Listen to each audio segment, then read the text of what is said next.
Boa noite. O destaque com os assuntos que movimentam Pernambuco e o Brasil está no ar. Hoje o nosso convidado é o governador do estado de São Paulo, João Dória. Confira comigo agora o perfil do nosso convidado. João Agripino da Costa Dória Júnior. Tem 63 anos, nasceu em São Paulo e é descendente dos Costa Dória, uma família tradicional do período colonial no Brasil.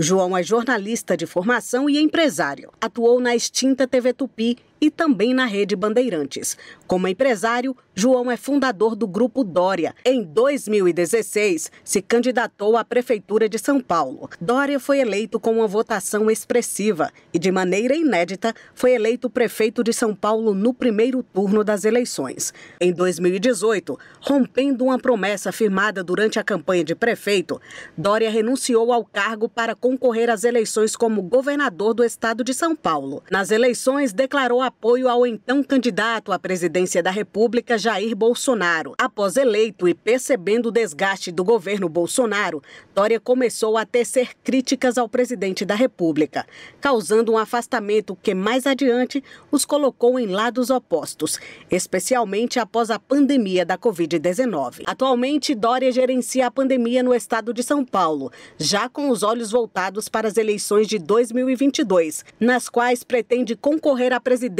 da República pelo PSDB. Converso agora com o governador de São Paulo, governador João Dória. Que alegria tê-lo no destaque. Paulo, muito obrigado pela oportunidade, obrigado pela oportunidade de estar falando aqui. Governador, antes de falarmos sobre as prévias do PSDB, importante ressaltar a grande relevância que o estado de São Paulo tem para o Brasil, para a América Latina. Nós estamos vivendo uma pandemia e o assunto em voga ainda é a possível retomada do desenvolvimento. Como está o estado de São Paulo neste ranking de vacinação que é um determinante para essa retomada? Paulo, está bem. São Paulo não só está vacinando rápido, está vacinando bem, como está fornecendo vacinas para todo o Brasil, inclusive para o estado de Pernambuco, a vacina do Butantan, a Coronavac.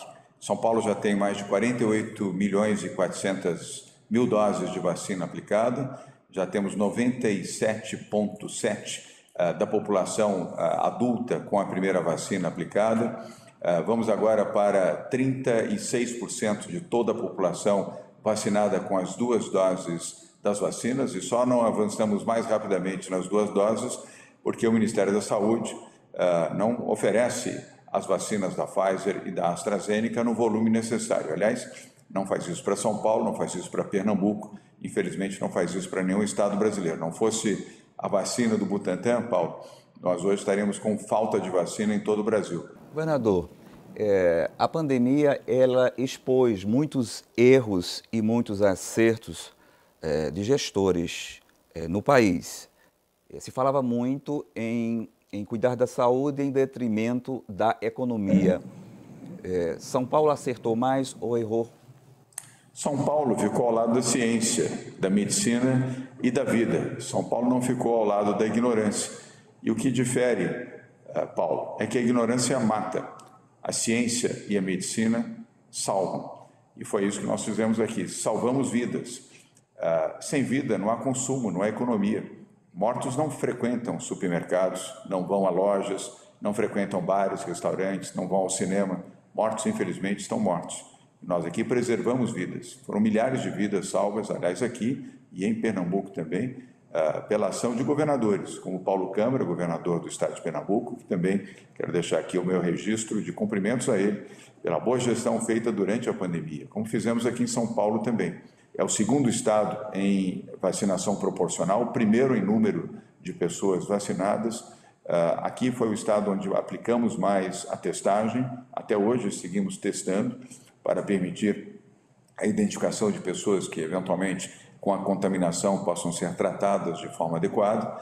Subimos de 3.500 leitos de UTI, Paulo, para 7.800 leitos de UTI. São Paulo tem mais leitos de UTI do que a Espanha, um país com as mesmas dimensões e praticamente a mesma população de São Paulo, 46 milhões de habitantes. Temos mais de 1.200 UTIs, unidades de terapia intensiva, a mais do que a Espanha. Isso é política pública, investimento no sistema hospitalar e agora, gradualmente, com a queda do número de pessoas infectadas, queda no número de pessoas internadas, infelizmente queda no número de óbitos, essas pessoas, esses leitos, toda essa estrutura que nós investimos na saúde vai servir à população para outras doenças, para outros serviços de saúde e gratuitamente.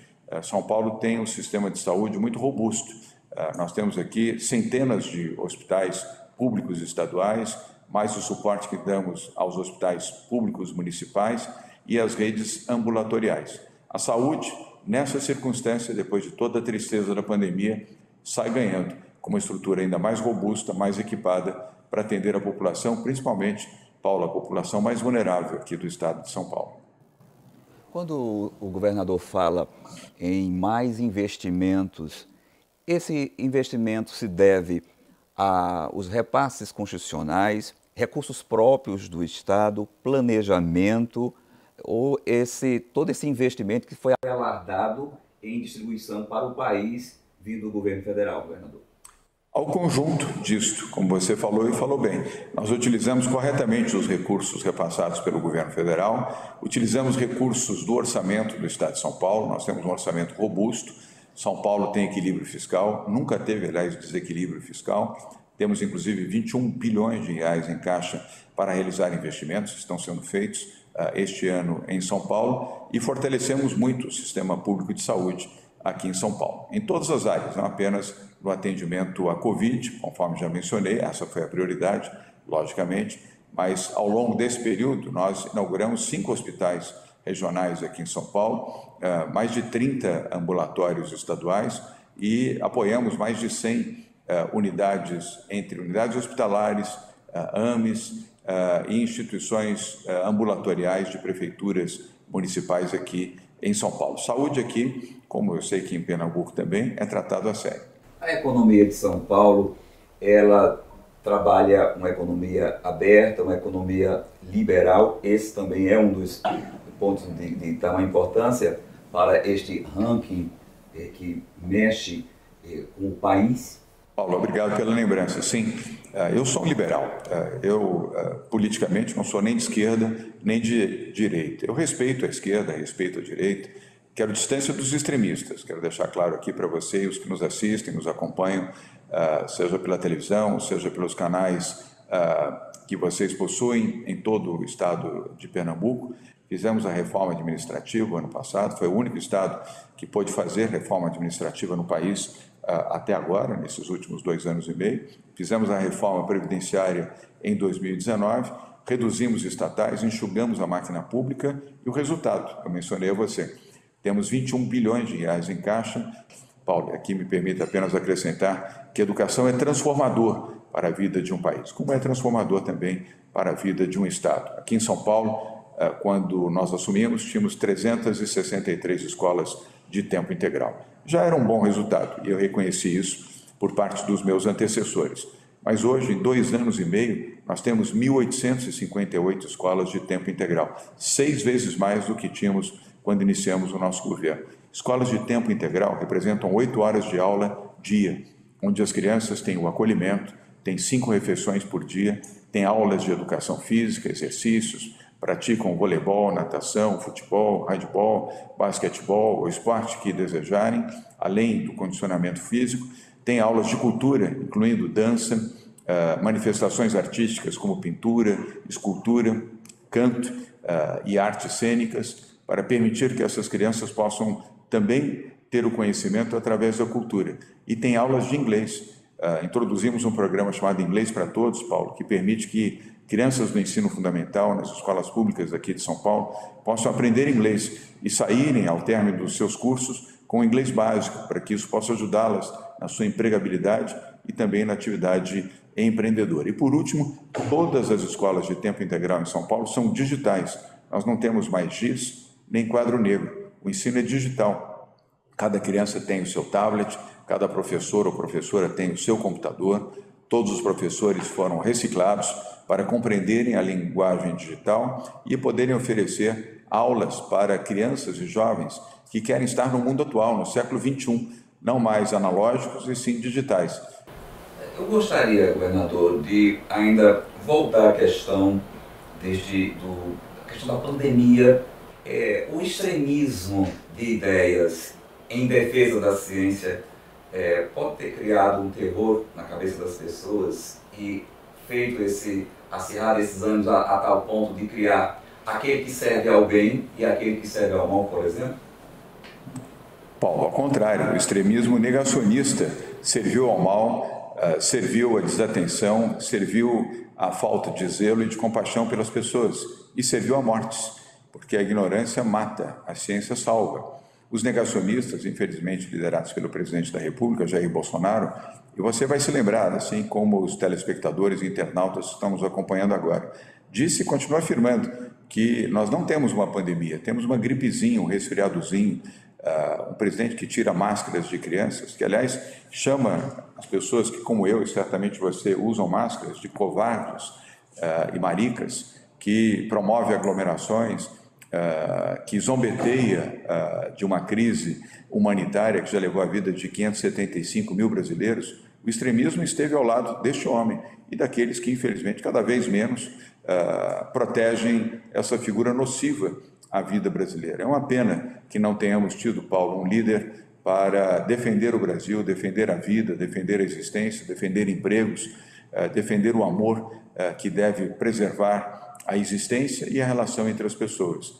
Eu fiz a opção certa, estou convicto disso, seja pela minha condição de católico, seja minha condição de gestor, seja por ter feito a opção desde o início ao lado da saúde, da medicina e da ciência.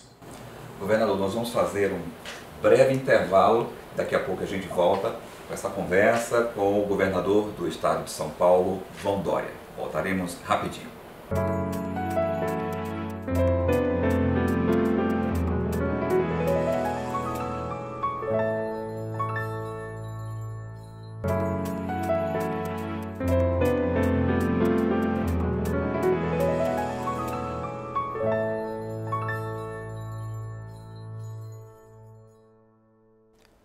Estamos de volta com destaque, conversando com o governador de São Paulo, João Dória. Governador, no bloco anterior, o senhor falava sobre o prejuízo dos extremismos. O que se observou, acompanhando os telejornais, as notícias, esses extremismos se acusa de que aqueles que defendem um lado ou outro estão politizando. Essa politização, na sua percepção, o governador de São Paulo politizou o momento da pandemia? Não, eu defendi a ciência, volto a repetir, Paulo, defendi a ciência e a vida, assim como o governador do estado de Pernambuco, Paulo Câmara, defendeu a vida e a ciência, assim como a maioria expressiva dos governadores no Brasil fez a defesa da vida e da proteção das pessoas. Lamentavelmente, não foi a opção do presidente Jair Bolsonaro. Ele defendeu cloroquina ao invés de comprar vacina. E agora estamos descobrindo pela CPI, Congresso Nacional, que ao comprar vacina ainda aceitou fazer o pagamento de propina. Triste e lamentável alguém que, ao invés de defender a vida, proteger as pessoas, preferiu proteger o bolso de alguns aliados e, principalmente, comprar aquilo que não era necessário para o Brasil. Gastou milhões de reais de dinheiro público comprando cloroquina, inútil, inadequado, não recomendado para proteger as pessoas da pandemia. O que deveria ter feito era comprado vacinas, aquilo que São Paulo fez e disponibilizou, Paulo, para todo o Brasil. Poderíamos ter comprado vacina aqui e ter vacinado a totalidade da população de São Paulo. 100 milhões de doses, nós temos 46 milhões de habitantes aqui. E eu lutei para que essa vacina pudesse ser levada para todos os brasileiros. E tivemos, Paulo, que recorrer ao Supremo Tribunal Federal para que isso fosse possível. Veja que hoje 44% das vacinas aplicadas no Brasil, inclusive em Pernambuco, são vacinas da Coronavac. Aliás, a mesma vacina que eu apliquei aqui no meu braço, 2 doses, e que me salvou. Eu fui reinfectado pelo vírus, mas graças à vacina eu me salvei. Estou bem, assintomaticamente na segunda vez, e estou ao lado da minha família, ao lado dos meus amigos, e de volta à gestão à frente do governo do Estado de São Paulo, porque tomei a vacina, não tomei cloroquina. O governador está circulando o país em função das prévias do PSDB para buscar um nome, ser um nome para disputar a presidência da República pelo PSDB. Como viabilizar o seu nome para ser o titular nas prévias do mês de novembro? Paulo, falando a verdade e apresentando o portfólio, ou seja, aquilo que estamos fazendo em São Paulo. Essa é a melhor forma de nos apresentar. O que estamos fazendo na educação, o que estamos fazendo na saúde, o que estamos fazendo na proteção social, o que estamos fazendo na proteção ambiental, o que estamos fazendo na defesa da cultura, o que estamos fazendo na defesa da diversidade, dos negros, das mulheres. É isso que nós estamos apresentando nas visitas que estamos fazendo. A nossa verdade são os fatos, é aquilo que fizemos no governo de São Paulo. Aliás, a maior população nordestina do Brasil fora do Nordeste está concentradamente aqui no estado de São Paulo. Mais de 15 milhões de pessoas, das 46 milhões que vivem aqui, são filhos ou netos ou nordestinos que estão aqui, como é o meu caso. Eu sou filho de um baiano, um ex-deputado federal do estado da Bahia, que chegou pobre aqui em São Paulo, mas chegou com educação pública boa, oferecida pela rede pública de ensino em Salvador, e meu pai venceu aqui em São Paulo, assim como milhões de outros nordestinos que vieram para cá também igualmente pobres, mas em busca de esperança. E, Paulo, eu disputei as duas únicas prévias que foram realizadas no Brasil até hoje. As duas prévias foram realizadas em São Paulo, não apenas pelo PSDB. O Brasil todo só teve duas prévias, em 2016 e 2018. Foram prévias feitas pelo nosso partido, pelo PSDB. Nessas suas andanças, prospectando e viabilizando o seu nome para as prévias, não dá para dissociar nessas falas uma discussão, pelo menos de uma maneira superficial, mas falar sobre essa questão de um plano propositivo para o Nordeste, para diminuir essa distância. O que é que o senhor pensa em relação a isso, governador? Primeiro, você tem toda a razão, Paulo. Por isso que nós lançamos o programa Pro-Nordeste, um programa de educação, um programa de empregabilidade, um programa de proteção ambiental, de respeito pela pesquisa e respeito pelas características regionais. Primeiro, educação. Fundamental para a região do Nordeste é termos o que fizemos aqui em São Paulo, educação pública de qualidade, em tempo integral, 8 horas de aula dia, 5 refeições, o ensino digital, Wi-Fi nas escolas, professores bem remunerados, escolas reformadas e colocadas de maneira adequada ao atendimento dos seus alunos, e isso faremos num plano nacional, apoiando, evidentemente, os governos estaduais e as prefeituras municipais. Empregabilidade, o Brasil vive um enorme problema de desemprego, mais de 20 milhões de pessoas desempregadas, Paulo. Nós temos que ter um forte programa de empregabilidade. Isso não se faz com dinheiro público nem em empresas públicas, isso se faz apoiando a livre iniciativa, o setor privado, como estamos fazendo aqui em São Paulo. É assim que você pode gerar mais rapidamente empregos e empregos de qualidade, apoiando a atividade privada no comércio, no setor de serviços, na indústria, em todos os setores, inclusive serviços. E turismo é o grande destaque na economia deste programa Pro-Nordeste que nós estamos defendendo dentro da nossa campanha.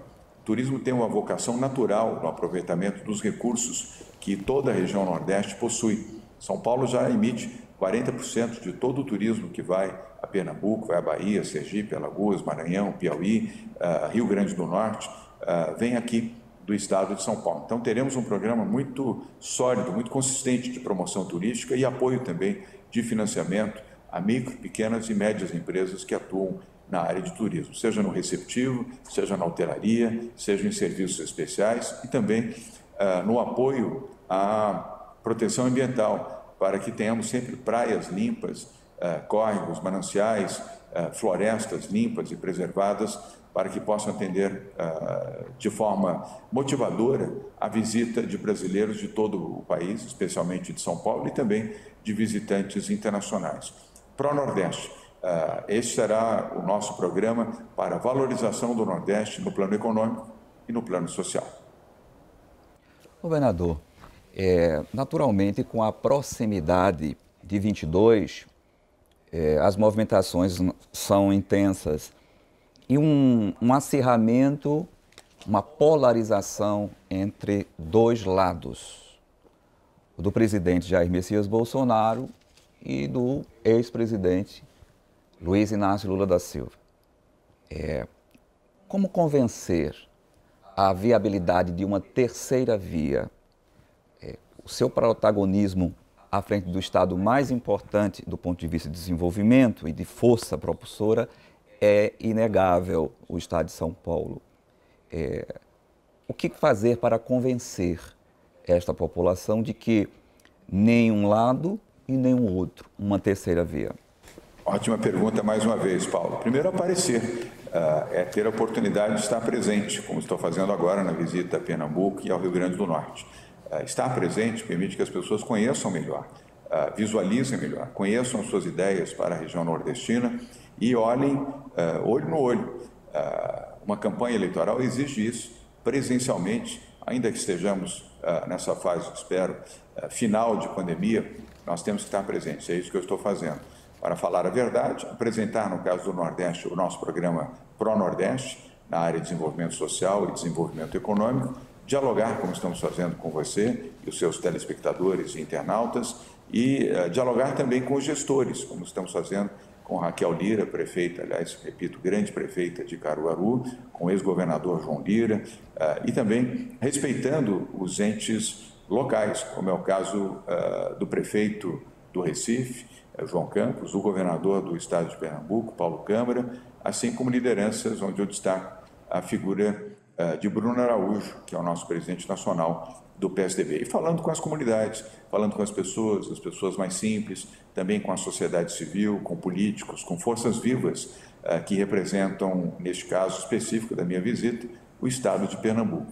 É assim, e falando a verdade, e se apresentando.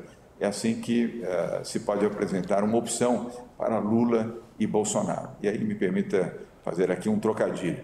Nem horror, nem terror, Paulo. O que o Brasil precisa é de um bom gestor. Governador João Dória, foi uma grata satisfação recebê-lo no destaque, falar para Pernambuco. Sucesso na empreitada junto às prévias e sucesso também na sua administração no estado de São Paulo. Paulo, muito obrigado pela oportunidade. Obrigado também porque sei, acompanhando ainda aqui à distância o seu trabalho, você é um defensor da vacina, da saúde, da vida, um defensor do seu estado e da sua região, que é o Nordeste. Parabéns pela sua postura. Desejo a você sempre muita paz no coração, muita proteção, assim como aos que nos acompanham nesse momento, seja pela televisão, seja pela internet. Sucesso. E o programa Destaque chega ao final, sábado que vem. Uma nova entrevista, outro nome que desenvolve Pernambuco, desenvolve o Brasil. Felicidades, tudo de bom e até o próximo sábado aqui na TV Jornal, às 7h20 da noite.